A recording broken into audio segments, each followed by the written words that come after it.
꼭 열정이 있다라고 해서 뭔가 대단한 기적을 경험하는 것은 아닙니다. 그 기적이라는 것은 하나님의 특별한 은혜입니다. 우리가 노력한다고 되는 건 아니에요. 그럼에도 불구하고 우리의 열정은 분명한 우리 신앙의 온도를 결정하는 것과 관련이 되어 있다라는 겁니다. 그걸 부정할 수는 없어요. 신앙생활이 미지근한데 신앙의 기적을 경험하기는 어렵습니다. 그건 우리가 다들 잘 알고 있는 사실입니다. 오늘 본문에는 우리가 잘 알고 있는 수넴에 살고 있는 한 여인의 이야기를 보게 됩니다. 이 여인이 얼마나 믿음이 있었고 열정적인 여인이었는지 하나님의 뜻으로 그 여인의 가정에 아들을 허락하셨거든요.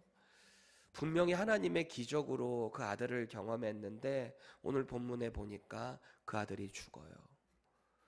그 죽은 아들을 두고 이 여인이 어떻게 반응하는가, 이걸 우리는 좀 주목해 볼 필요가 있습니다.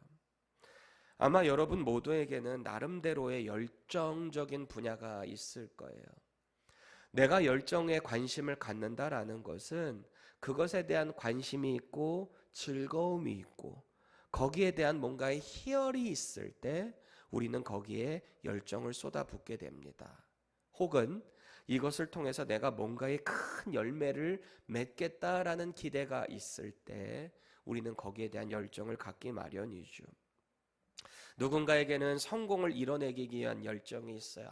내가 여기서 성공하게 되면은 나는 앞으로 큰 부귀영화를 이루게 될 거야. 그래서 열정을 가질 수 있어요. 또 누군가에게는 하나님을 알고자 하는 열정이 있을 수 있습니다. 그래서 하나님의 말씀을 공부하고 하나님의 뜻을 구하기 위해 열심히 기도하고 교회를 열심히 섬기고 말이죠. 남다른 열정을 갖고 있는 분들이 있다라는 거예요. 또 누군가에게는 이성을 향한 열정을 갖고 있을 수도 있습니다. 우리 교회 또 청년들이 많다 보니 많은 열정이 있을 수 있지요. 그건 자연스러운 겁니다. 나는 열정이 없어. 그거 이상한 겁니다. 열정 가지셔야죠. 그런데 그 열정이 주 안에서 이루어지기를 축원합니다.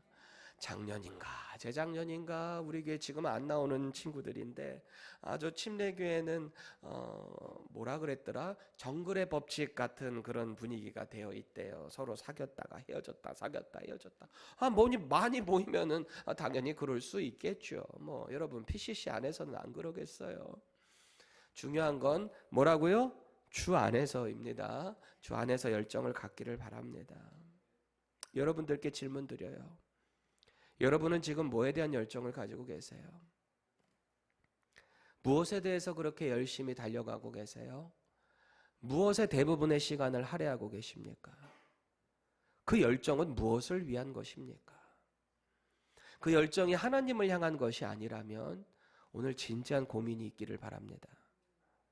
오늘 우리는 이 열왕기 하에 나오는 열정적인 두 사람의 이야기를 봐요. 왜 두 사람일까요? 한 사람은 누구예요? 수넴 여인이죠. 아들을 잃은 수넴 여인의 열정을 보고요. 또 한 사람의 열정은 누구일까요? 그 죽은 아들을 살려내는 하나님의 종 엘리사의 열정을 우리는 보게 될 겁니다. 여러분, 엘리사가 어떤 인물이죠? 엘리사 어떤 인물이에요? 구약 최고의 위대한 선지자 엘리야의 제자입니다. 후계자예요. 후계자. 대단한 사람이죠.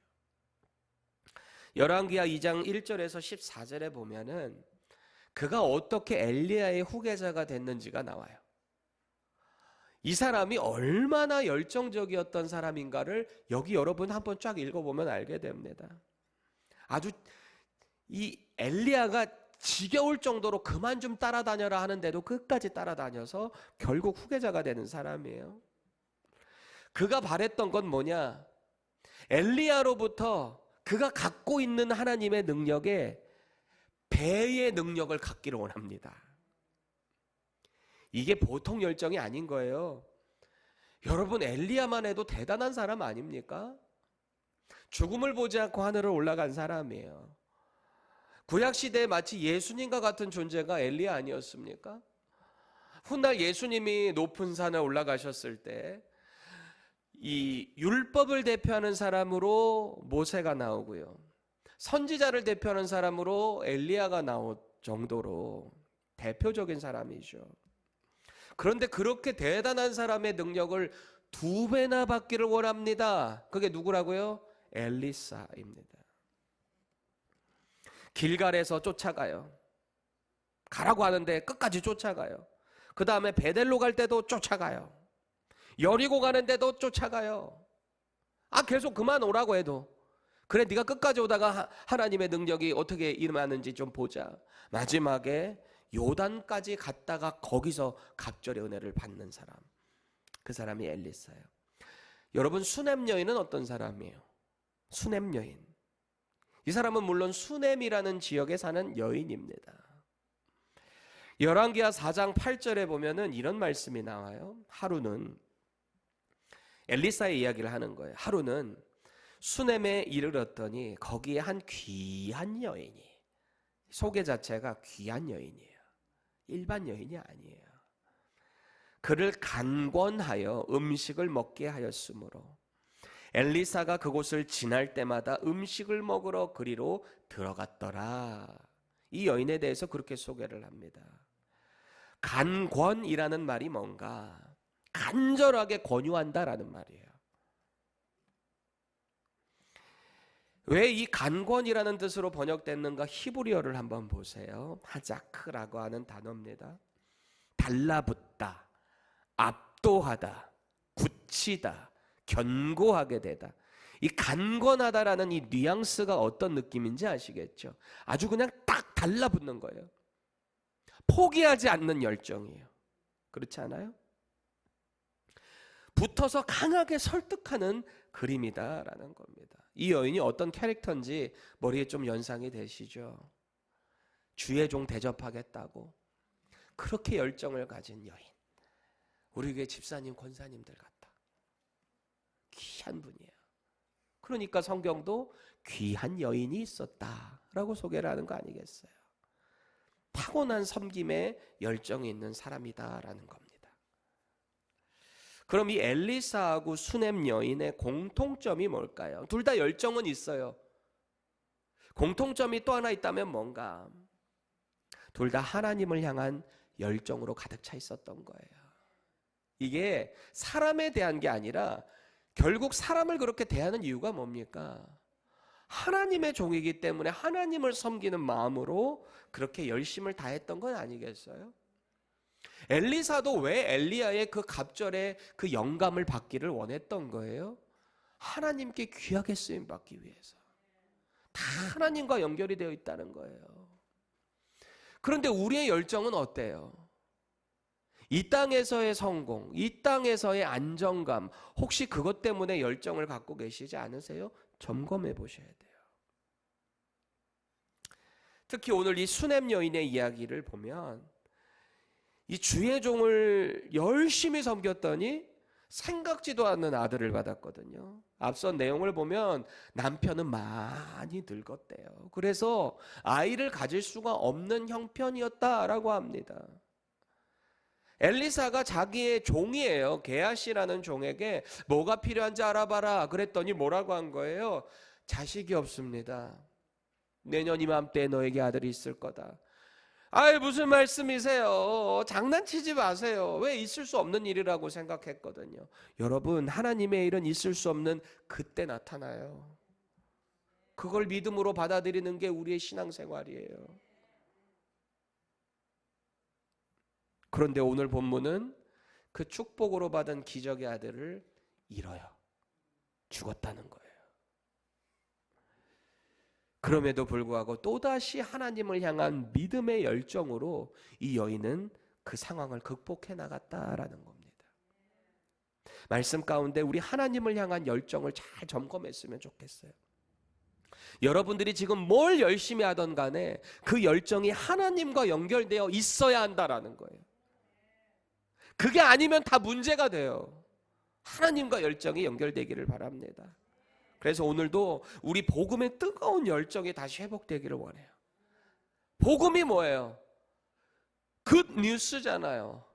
하나님이 우리에게 주신 좋은 소식, 그것을 전하는 게 우리의 사명이잖아요. 거기에 우리의 모든 생활, job, 우리의 모든 타임들이 다 여기에 집중이 되어야 한다라는 겁니다. 우리 그것을 다시 꼭 점검하기를 바라요. 앞선 열왕기하 4장 14절을 보면요, 이 수넴 여인이 하나님의 종을 얼마나 열심히 섬겼는가가 나와요.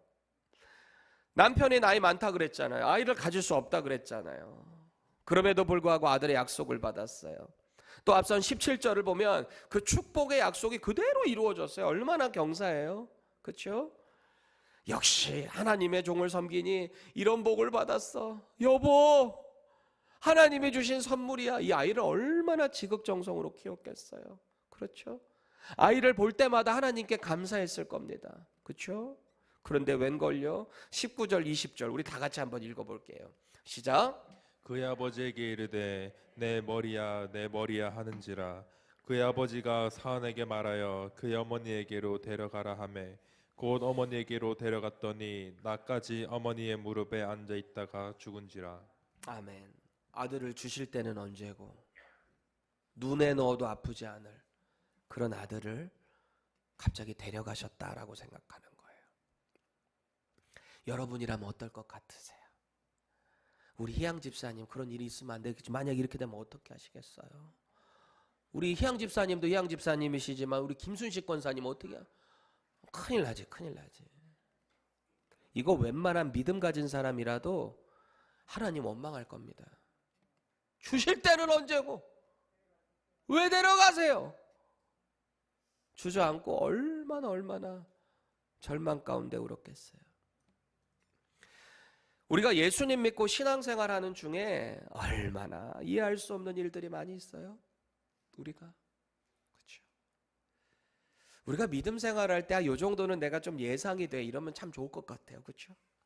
근데 예상이 안 되는 일, 이해가 되지 않는 일들이 우리의 인생살이, 특별히 믿음 생활 가운데서도 있다라는 거예요. 여러분, 믿음 생활이라는 것은 내가 이 믿음을 가지고 생활을 하는 거잖아요. 말 그대로. 이 생활에서 내가 이해되지 않는 것을 믿음을 가지고 이겨내는 게 믿음 생활 아니겠습니까? 그렇다면 이 믿음이 우리 가운데 잘 장착이 되어 있는가 평상시에 잘 점검하셔야 된다라는 겁니다. 누군가는 그 절망의 상황 가운데서 믿음을 포기하는 사람들이 있어요. 왜요? 이해가 안 되니까. 내가 예측되는 한도 내에서 이거를 받아들여야 되는데 이 예측의 선을 넘어가 버리면 이거는 내가 받아들일 수 없어. 이게 다 교만이라는 거예요. 죄송하지만 교만이라는 거예요. 우리 신앙생활이라는 건 예측되는데 안에서 머물지가 않아요. 그렇죠?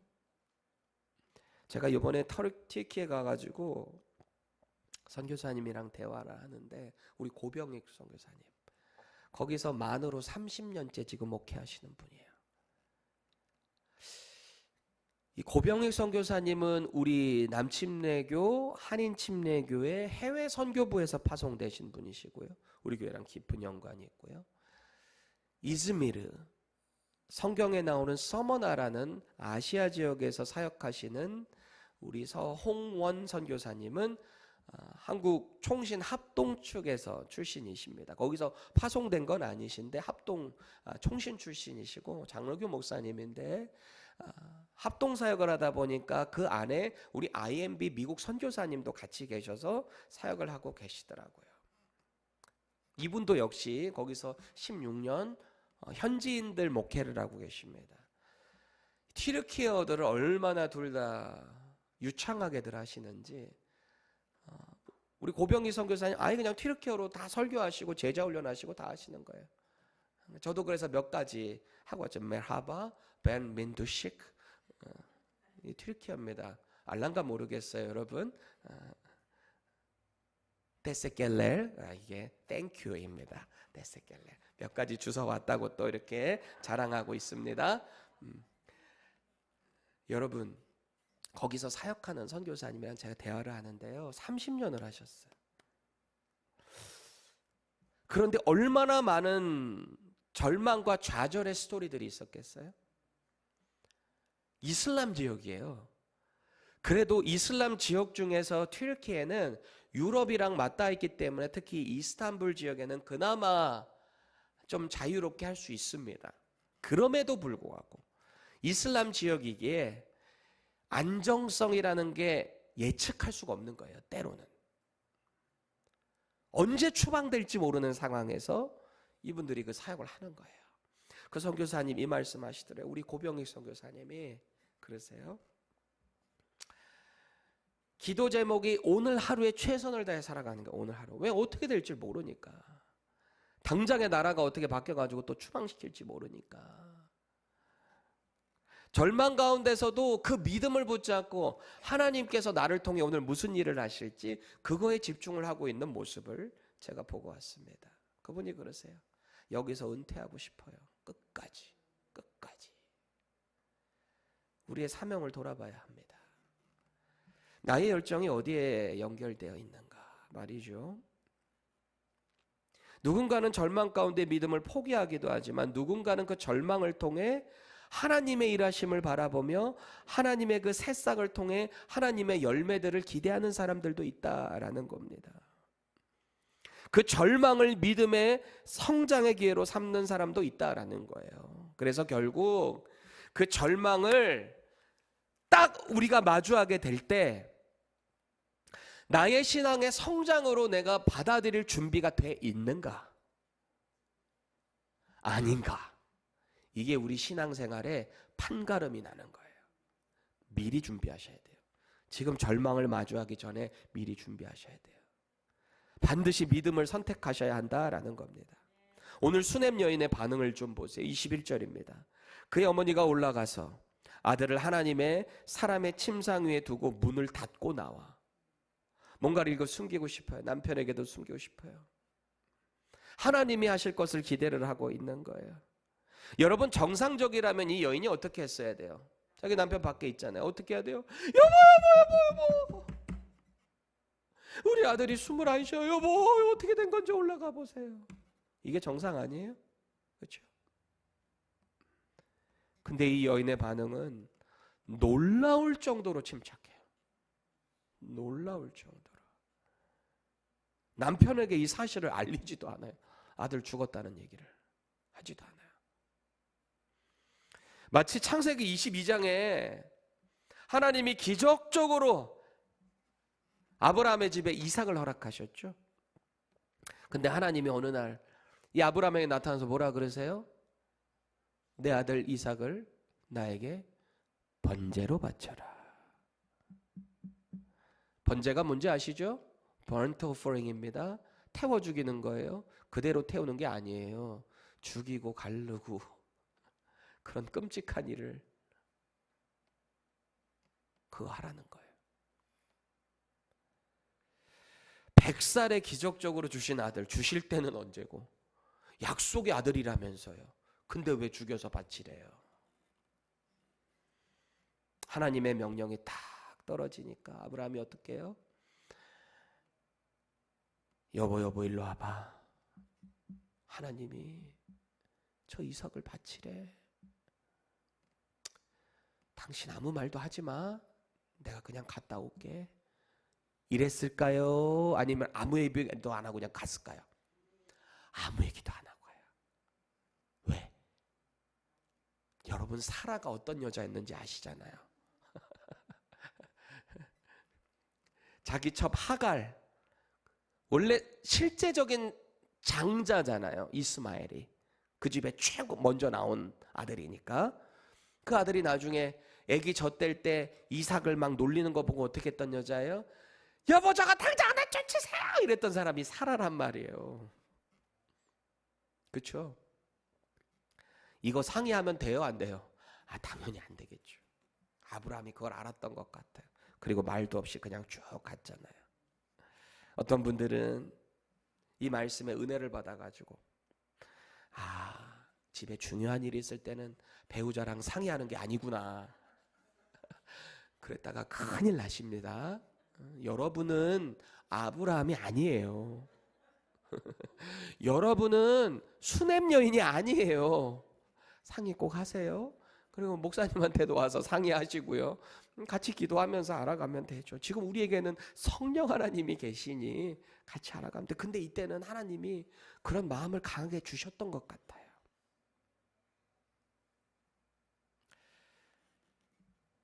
합심해서 기도하고 하나님의 뜻을 알기 위해서 분별하는 이 교회 공동체를 하나님이 정말 기뻐하세요. 그런데 우리가 그것 외에 오늘 이 사건을 통해, 오늘 수넴 여인이 남편에게 얘기 안 하고 간 사건, 그리고 앞서 얘기한 아브라함이 사라랑 상의하지 않고 번제를 드리러 가는 그 장면, 공통점이 있어요. 이 두 사람의 공통점. 그게 뭐라고 생각하세요? 창세기 22장 5절에 보면 아브라함이 이 두 종과 아들을 데리고 떠나거든요. 사환을 둘 데리고 떠났다는 거예요. 우리 너무나 잘 알고 있는 이야기잖아요. 사흘길을 갑니다. 하루 이틀 사흘 쭉 걸어간 후에 이제 저기 이제 산이 보여요. 하나님이 약속하신 그 호렙산이 이제 저기 보이는 거예요. 그때 뭐 어떻게 하는 겁니까? 두 종에게 뭐라고 말해요? 너희는 나귀와 함께 여기서 기다려라. 내가 아이와 함께 저기 가서 예배하고 우리가 너희에게로 돌아오리라. 내가 돌아오리라가 아니라 우리가 돌아오리라. 할렐루야. 이게 아브라함의 믿음이에요. 이 아이는 살아있는 거예요. 다시 살리시든 아니면 안 죽이시든 이게 아브라함의 믿음이에요. 이 사람이 왜 이렇게 믿음이 강해졌을까요? 약속의 아들을 직접 보고 나서, 안고 나서, 이 기적을 이루게 하신 하나님의 능력을 보고 난 이후에 그는 무조건 말씀에 순종하는 사람이 된 거예요. 아브라함 원래 이랬던 사람 아니잖아요. 저와 여러분들과 똑같은 사람이에요. 겁도 많았고요. 자기 실속 챙기겠다고 자기 와이프 누이라고 2번이나 속여 먹었던 사람이에요. 그렇죠? 그랬던 사람이 어떻게 이렇게 됐어요? 하나님이 믿음 주셨다는 거예요. 또 오늘 본문 22절에 나오는 이 수넴 여인의 반응을 한번 보세요. 같이 읽습니다. 시작. 남편을 불러 이르되 청하건대 사원 한 명과 나귀 한 마리를 내게로 보내소서. 내가 하나님의 사람에게 달려갔다가 돌아오리이다 하니. 아멘. 이 두 반응의 공통점 뭐예요? 하나님을 향한 믿음의 확신이에요. 확신. 하나님이 하신다. 내 이 액션을 통해 하나님이 일하신다. 생명은 하나님께 달렸다라는 믿음이에요. 아니에요? 여러분 생명은 하나님께 있어요. 그 근거를 믿음으로 소유했다는 겁니다. 저와 여러분들에게 이런 믿음이 있었으면 좋겠어요. 생명은 하나님께 달려있다. 이 전쟁은 하나님 손에 달려있다. 내가 지금 어려움 경험하는 이 모든 것들이 다 하나님 손에 달려있다. 우리가 정말 이것을 믿고 살아간다면 우리가 이 땅에서 마주하는 그 어떤 절망의 상황 속에서도 우리는 낙심하지 않아요. 물론 어렵죠. 아니 그런 일을 마주했는데 이렇게 냉담하게 수넴 여인처럼 할 수 있는 사람은 아마 몇 안 될 겁니다. 저도 아마 난리 날지 모르겠어요. 이 눈에 넣어도 안 아플 것 같은 아들들 무슨 일 나면 저도 막 방방방 뛸지 모르겠어요. 그런데 준비하시자고요. 준비하시자고요. 생명은 하나님 손에 있다. 우리는 여기서 질문 하나를 좀 가져볼 필요가 있어요. 우리 삶에서 하나님을 향한 믿음의 확신만 가득 차 있으면 그럼 우리의 모든 인생은 내가 뜻하는 대로 갈 수 있나? 질문 한번 해보세요. 이 믿음만 갖고 있으면 내 원하는 대로 다 갈 수 있나? 아닌 거 아시죠? 그게 믿음 생활이라면 얼마나 신나요? 걱정이 하나도 없을 거 아니에요. 근데 돌이켜 말해보자고요. 솔직하게. 우리 인생에 절망이 없다면 우리 하나님 찾겠어요? 우리 하나님과 가까워질 수 있겠어요? 탄탄대로만 막 승승장구만 하면 우리 주님과 더 깊어질 수 있을까요? 우리가 그게 안 되는 존재란 말이에요. 그래서 하나님은 이 고난이라는 것을 도구로 사용하신다는 거예요. 답답한 우리 인생의 불완전성, 불안전성을 사용하신다는 거예요. 왜요? 더 하나님 의지하라고. 오늘 수넴 여인과 엘리사의 모습을 보면 믿음의 확신과 열정이 있어도 절망의 상황은 꼭 생기는구나, 예측하지 못하는 상황이 생기는구나, 우린 이걸 보게 된다라는 겁니다. 먼저 수넴 여인 좀 보세요. 이미 죽은 아들이에요. 그 아들 살려보겠다고 약 한 25마일 정도 되는 거예요. 한 40몇 킬로 되는 길이에요. 그 길을 갈멜산으로 쉬지 않고 달려갔다라는 겁니다. 결국 엘리사를 만났어요. 얼마나 절박했겠어요. 그 오는 내내 무슨 생각이 있었을까요? 엘리사를 만나면 살 거야. 하나님이 일하실 거야. 기도하면서 그 길을 계속 가지 않았겠습니까? 간절함과 끈기를 보여주는 거예요. 27절 보세요. 산에 이르러 하나님의 사람에게 나아가서 그 발을 아는지라. 게하시가 가까이 와서 그를 물리치고자 하며. 왜요? 게하시가 물어봤거든요. 남편 잘 있어요? 평안하세요? 아들 잘 있어요? 평안해요. 이러고 엘리사 앞에 가니까 확 돌변한 거예요. 그 발을 안고 이런 거니까 게하시가 당황한 거지. 아니 나한테는 아무렇지도 않고 왜 저러는 거? 일리 나와! 이렇게 되는 거 아니겠습니까? 30절 보세요. 아이 어머니가 이르되 여호와께서 살아계심과 당신의 영혼이 살아있음을 계심을 두고 맹세합니다. 정확히 한다는 거예요. 내가 당신을 떠나지 아니하리이다. 저요 절대 엘리사 선지자님 못 떠납니다. 여호와의 살아계심을 두고 당신은 영혼에 붙어있는 것도 다 절대 안 떠납니다. 이게 뭔 말이야? 제 아들 살려주시기 전까지 저 절대 안 떠납니다. 이거예요. 이런 분들 무섭잖아요. 저한테 만약에 누가 와가지고 막 이러면은 무서울 것 같아요. 정집사님 그러지 마세요 저한테. 이 모습을 보면서 저는 근데 또 문득 이런 생각이 들었어요. 엘리사가 이 수넴 여인이 이런 열정적이 하는 걸 보고 마치 자기의 옛날이 떠올랐을지도 모르겠어요. 엘리야에게 그 갑절에 영감을 받겠다고 자기가 했던 행동 있잖아요. 그거를 봤을지도 모르겠습니다. 오늘 이 수넴 여인의 행동은요, 마치 마가복음 5장에 나오는 혈루병 걸린 여인의 모습과도 비슷해요. 12년 혈루병 걸린 여인이 있죠. 부정한 여인입니다. 이스라엘 공동체 가면 큰일 납니다. 이런 부정한 사람들은 실제로 어떻게 해야 돼요? 지금도 여전히 나는 부정하다, 나는 부정하다 이렇게 입을 가리고 얘기를 해야 됩니다. 왜요? 못 오게 해야 되는 거예요, 사람들. 왜 이 사람들까지 부정하게 되니까. 근데 이 사람 그거 하지 않고 누구한테 나아갔어요? 예수님께. 그 옷자락이라도 손이라도 닿으면 자기 병이 나을 것 같다. 믿음의 열정 아닙니까? 자기 죽을지도 몰라요. 걸리면 죽어요. 누가 내 옷을 만졌느냐? 우리 예수님도 짓궂으시지 아시면서 꼭 물어봐. 누가 내 걸 만졌느냐? 그러니까 제자들이 뭐라고 합니까? 선생님 여기 이렇게 많은 사람들이 있는데 누가 주님의 옷을 만진지 알게 뭡니까? 다 만졌겠죠. 아니다, 내게서 능력이 빠져나간 것이 느껴졌다. 만지면 이렇게 쭉쭉 빠져나가시나 봐요. 주님은 이 여인과 독대하기를 원하셨던 거예요. 그 여인을 위해. 내 믿음이 너를 구원하였다. 이 말씀하시기 위해. 왜요? 내게서 능력이 빠져나갔다는 얘기를 듣는 그 순간 이 여인이 너무 두려웠거든요. 순간 그거 뭐라 그래요? 현타가 온 거예요. 그 현실 자각 타임이에요. 내가 부정한 상태에서 예수님 저 유대인의 몸을 만졌으니, 옷자락을 만졌으니 부정한 상태가 탈로가 나면 나는 이제 돌 맞아 죽는다. 그게 이제 현실 자각 타임이 온 거예요. 그 두려워하는 여인을 주님이 만나주신 거죠. 내 믿음이 너를 구원했다.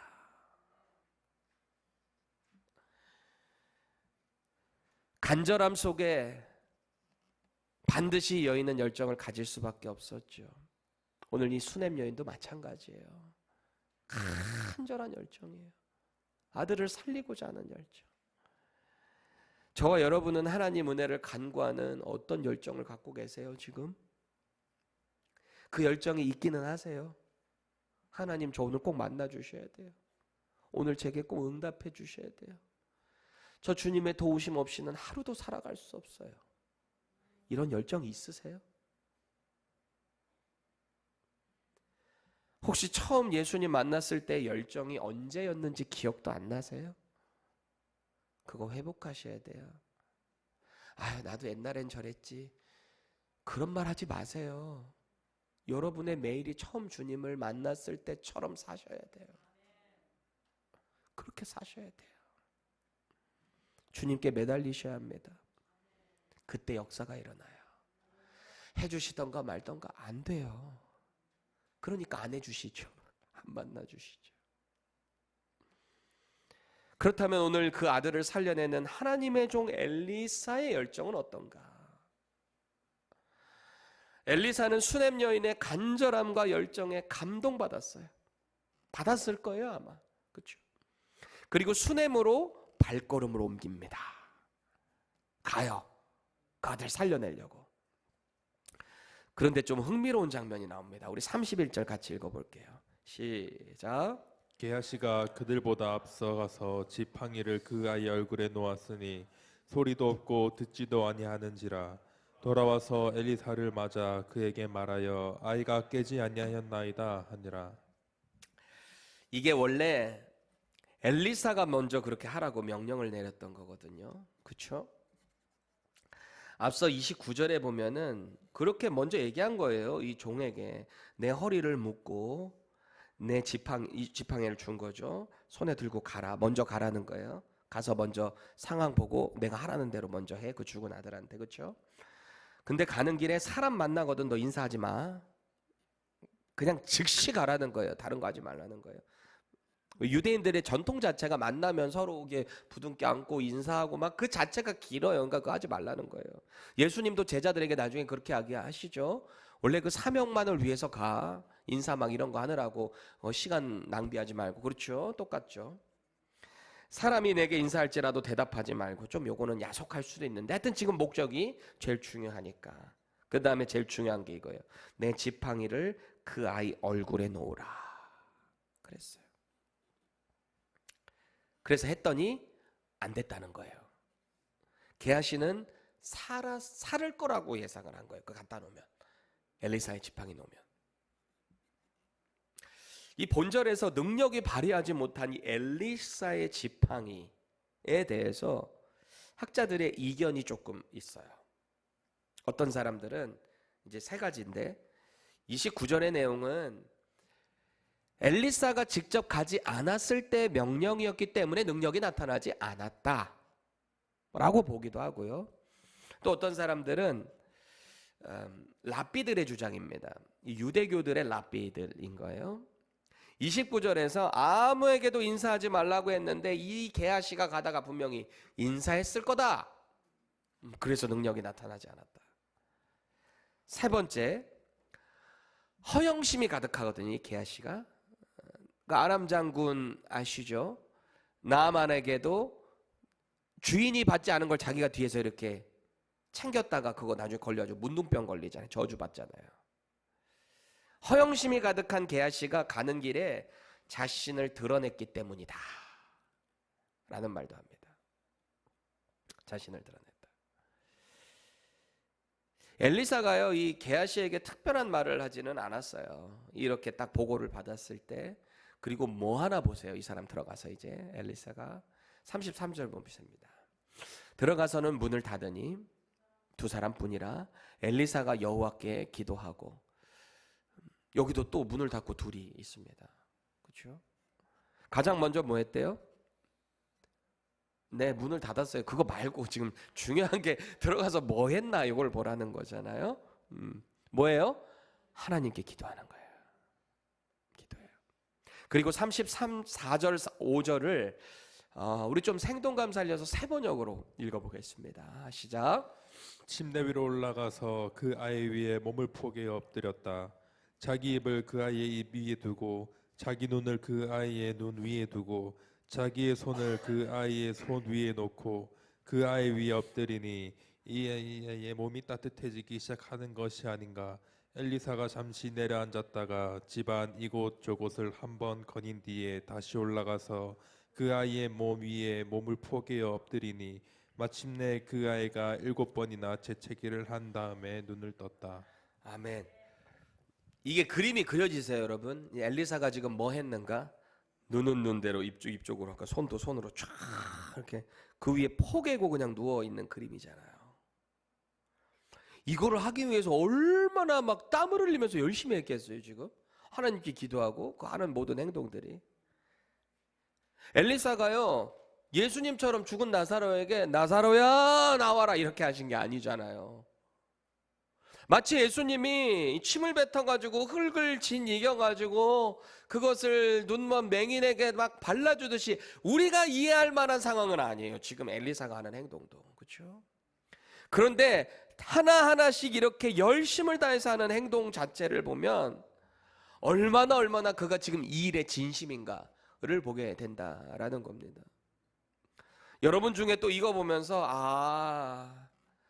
사람 죽었을 때는 이렇게 하는 거구나. 제발 좀 그러지 좀 마세요. 무슨 말씀. 다시 말씀드립니다. 여러분은 엘리사가 아닙니다. 특별한 또 이상한 은사주의자들이 또 이거 이렇게 한다고 봐라 성경에 돼 있으니까. 하지 마세요. 그렇게 좀. 귀신 쫓는다고 예수님 하신 방법대로만 하면 다 나간다. 그게 여러분 귀신 쫓는 공식을 알려준 게 아니잖아요. 우리는 예수 이름으로 선포할 때 주님이 원하시면 그 귀신이 나가는 거지 그 방법이 중요한 게 아니라니까요. 아시겠죠? 예수님이 호통쳤다고 해서 이 더러운 귀신아 나가라. 내가 호통을 들쳐서 귀신이 안 나간 게 아니라고요. 예수님이 그 일에 역사하시는가가 중요한 거지 얼마만큼 주님을 신뢰하고 의지하는가가 중요한 거지 나에게 중요한 게 아니라고요. 방법이 중요한 게 아니다라는 것을 기억하시기 바랍니다. 성경에 나타나는 초자연적인 사건과 해결 방법은 꼭 그렇게 하라라고 주신 매뉴얼이 아니에요. 그거를 이해하셔야 됩니다. 상황과 형편에 따라 얼마든지 달라질 수 있는 거예요. 인도하시는 분은 하나님이시다. 이거를 꼭 기억하셔야 합니다. 그분이 인도하시는 대로 그렇게 하는 거지 모든 상황에 똑같은 처방으로 주신 게 아니다라는 거예요. 프리스크립션하고 디스크립션은 다르다. 디스크립션을 프리스크립션으로 이해하니까 문제가 생긴다. 꼭 이해하세요. 중요한 건 하나님만 온전히 따르는 믿음입니다. 그리고 그 믿음에 따르는 우리의 작은 열심이 아니겠어요? 이 가운데 하나님이 일하시는 거예요. 오늘 35절 다시 한번 보세요. 제가 이거는 현대인의 성경으로 읽어보겠습니다. 보세요. 엘리사는 침대에서 내려와 방 안을 이리저기 걸어다니다가 다시 올라가서 그 아이 위에 엎드렸다. 그러자 그 아이는 재채기를 7번 하고 눈을 떴다 그럽니다. 여기서 방 안을 이리저리 걸어다녔다라는 말은 무슨 행동일까요? 이렇게 한 다음에 왜 방을 이리저리 걸어다녔을까요? 왜 그랬을 것 같아요? 아이의 상태를 살피면서 하나님의 도우심을 구하며 그가 낫기를 바라는 마음으로 그렇게 하지 않았겠어요? 하나님 이 아이를 살려주세요. 하나님 저 수냄 여인 이 가정을 주님 복 주세요. 위로해 주세요. 저를 통해 일해 주세요. 저도 종종 간절히 이렇게 기도할 때가 있어요. 하나님 나는 능력이 없지만 하나님 저를 통해서 이 가정을 회복시켜 주세요. 저는 너무 부족하고 연약하지만 하나님 제 아내를 봐서라도 좀 이렇게 해주세요. 제가 종종 그렇게 기도할 때가 있어요. 제 아내를 봐서라도 제 아내의 기도를 들어서라도 확실한 건 저보다 더 뜨겁게 많이 기도하는 여인이기 때문에 엘리사가 아주 열정적인 행동을 합니다. 여기서 재채기를 7번 했다는 얘기. 여러분 자꾸 이런 숫자에 너무 집중하면 문제가 생겨요. 7번 했으니까 무조건 7번 해야 낫는구나. 이런 게 아니에요. 상징적인 숫자일 수도 있고 이게 실제적으로 그렇게 했을 수도 있습니다. 중요한 건 뭐예요? 하나님이 하셨다는 거예요. 하나님이. 숫자에 치중하는 게 중요한 게 아니고요. 엘리사가 몸이 따뜻해지는 것을 그저 기다린 거. 그냥 가만히 기다렸다는 게 아니라는 거예요. 간절히 열정적으로 일을 하며 방에서도 이리저리 돌아다니고 하나님의 도우심을 구하고 하나님의 도우심을 간절히 바라며 어떻게 해서든지 살려보려는 그의 열정, 하나님도 감동하시지 않았겠습니까? 더 큰 기쁨을 안겨주신 거예요. 누구에게? 엘리사에게. 분명 아이 부모도 당연히 기쁘죠. 근데요, 이 일 가운데 쓰임받은 엘리사가 너무너무 기뻤을 것 같아요. 목회를 하다 보면 저도 그렇거든요.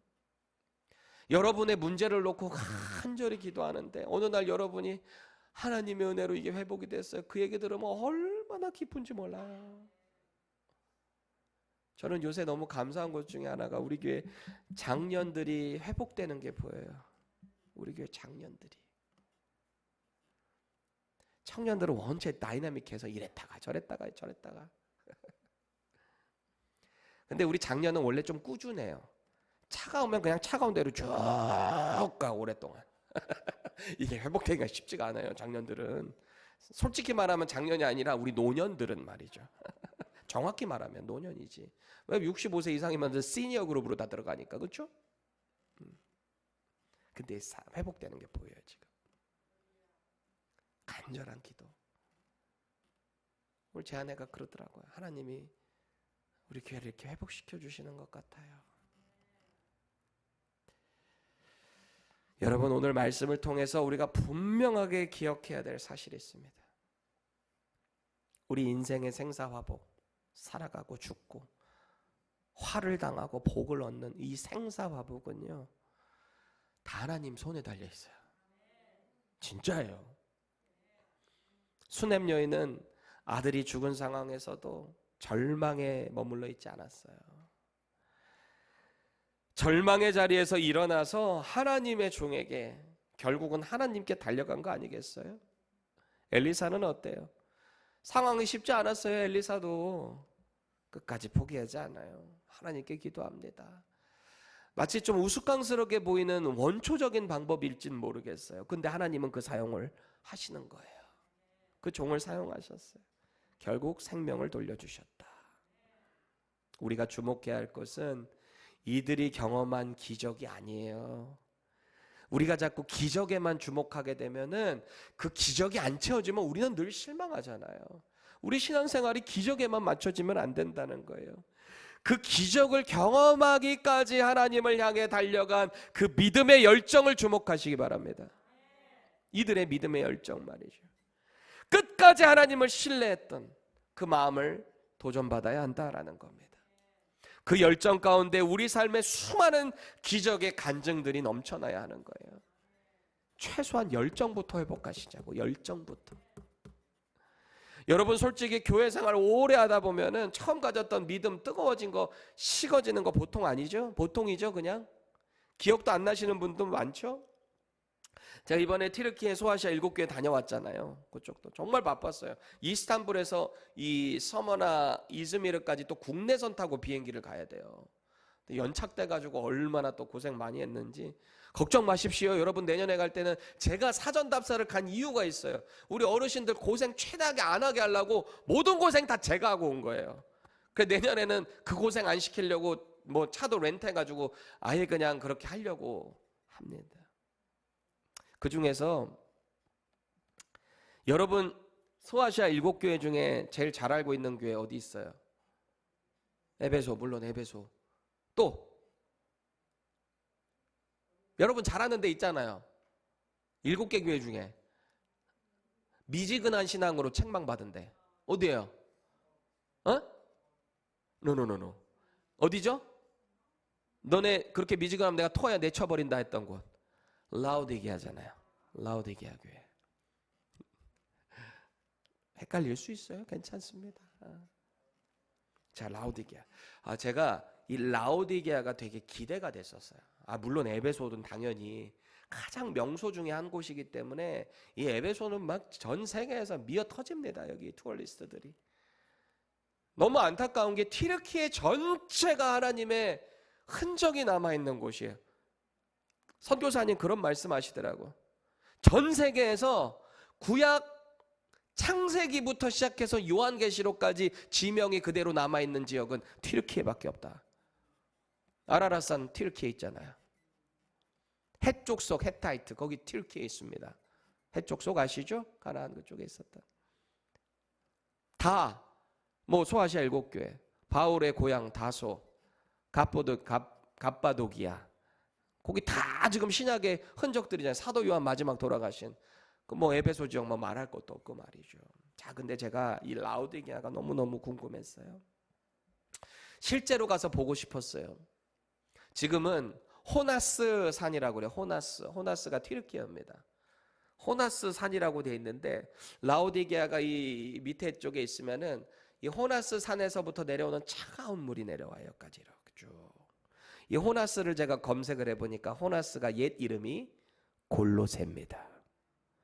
이 튀르키예가 오스만 제국이 들어오면서 성서에 나오는 그 지역 이름들을 다 바꿔버린 거야. 이즈미르도 원래 서머나라 그랬잖아요. 다 바꿨어.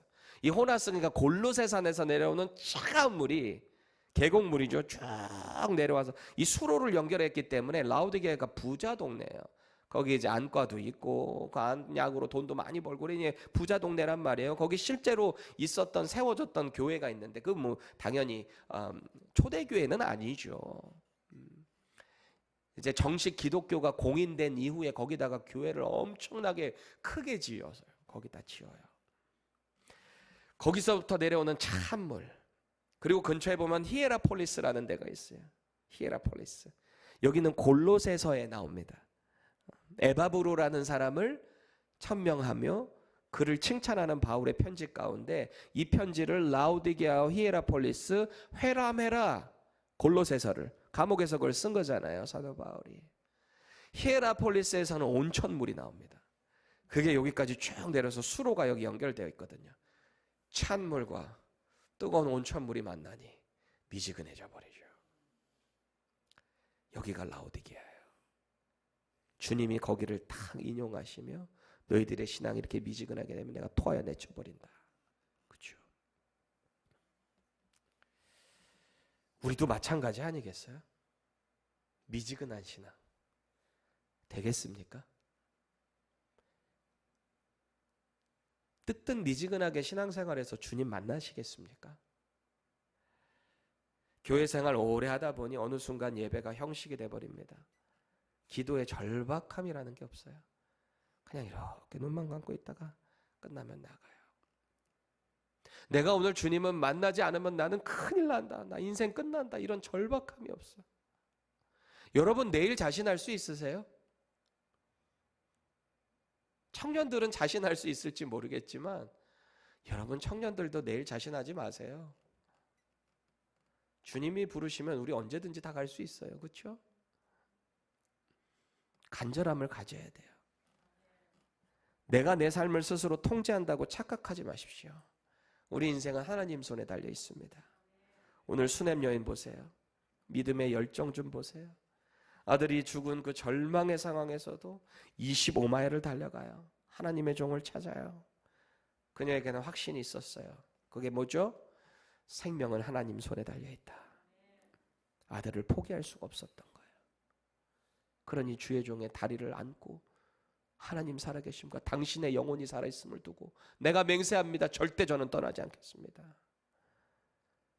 오늘 저와 여러분들의 믿음은 어떻습니까? 스스로 점검해 보세요. 어떤 상황에서도 하나님을 향해 달려가는 열정 지금 살아있습니까? 아니면 식어 있습니까? 꼭 기억하세요. 하나님은 지금도 믿음으로 하나님을 찾는 사람에게 역사하세요. 간절함으로 찾는 자에게 당신의 살아계심을 보여주세요. 너는 내게 부르짖으라. 내가 내게 응답하겠고 내가 알지 못하는 크고 비밀한 일을 보이리라. 이 말씀은 지금도 저와 여러분들에게 동일하게 적용되는 말씀입니다.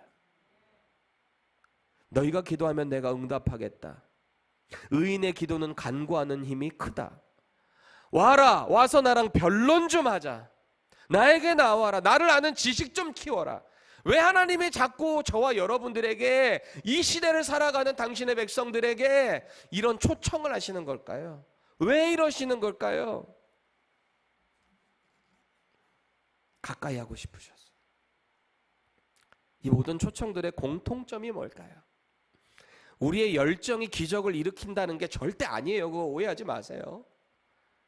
우리가 열정적으로 주님을 찾고 의지할 때 하나님이 모든 일을 해결해 주신다는 거예요. 그 최소한의 열정이 있어야 하나님이 당신의 일을 하시겠다는 거예요. 마음을 같이 하자는 거예요. 나만 주도적으로 하는 게 아니라 같이 하자는 거예요. 의지하라는 거죠. 믿음으로 도전합니다. 우리 신앙생활 다시 한번 뜨겁게 일으키십시다. 뜨겁게. 주님 처음 만났을 때 그 신앙 회복하세요. 오늘 이 저녁에 간절히 기도하세요. 하나님, 저 만나주세요. 저 그 뜨거움 다시 한번 회복시켜주세요. 내 삶에서 자꾸 열심히 회복돼야 돼요. 내 삶에서. 내일부터 해야지 막연하게 하지 마시고, 여러분 삶에서 지금 어떤 것을 통해서 주님을 사랑하시겠습니까? 여러분들이 뭘 헌신해야 하나님을 사랑하는 게 표현이 될 수 있을까요? 제가 여러분들에게 얘기하지 않아요. 기도하세요. 기도하고 주님 마음 주시면 순종하세요. 그대로 순종하세요. 열심을 가지세요. 믿음의 온도를 올리십시오. 하나님을 향한 믿음의 열정이 회복될 때 우리 삶에 수많은 하나님의 기적들이 경험될 것입니다.